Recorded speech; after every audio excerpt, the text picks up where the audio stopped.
दिन हज़रत अब्दुल्ला इब्न उमर ने घर जाके अम्मा को शिकायत की कि अम्मा मैं तो नबी पाक के ज़माने में जिहाद करता था और हसन हुसैन तो बच्चे थे, मदीना शरीफ की गलियों में खेला करते थे, पर मेरे अब्बा जी मुझे सिंगल देते हैं, उन्हें डबल देते हैं। शाम को सैयदना फारूक आज़म रज़ी अल्लाह तआला अन्हु तशरीफ लाए तो आपकी अहलिया ने ना मूड अच्छा देखा, कहने लगे छोटी सी बात करनी थी। आपका शहजादा कहता है कि आप हसन हुसैन को डबल देते हैं और मुझे सिंगल देते हैं। जनाब फारूक आज़म उसी वक्त फरमाने लगे बुलाओ अब्दुल्ला को। बुलाया, जनाब अब्दुल्ला इब्न उमर आ गए। कहने लगे ये तूने क्या कहा पुत्र कि हसन हुसैन को डबल मिला है?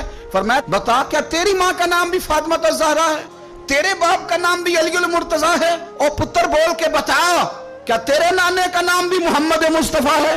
फरमाने लगे पुत्र सुन, उनके साथ कभी मुकाबला ना करना, तुम्हें मैंने खिदमत देख के दिया है और उन्हें मैंने निस्बत देख के दिया है। ये बात ना चलते चलते मौला अली तक पहुंच गई। हजरत अली बड़े राजी हुए, कहने लगे ऐसे तो नहीं ना, मेरे नबी ने फरमाया था कि उमर जन्नतियों का चिराग है, उस नबी पाक की औलाद से प्यार कर।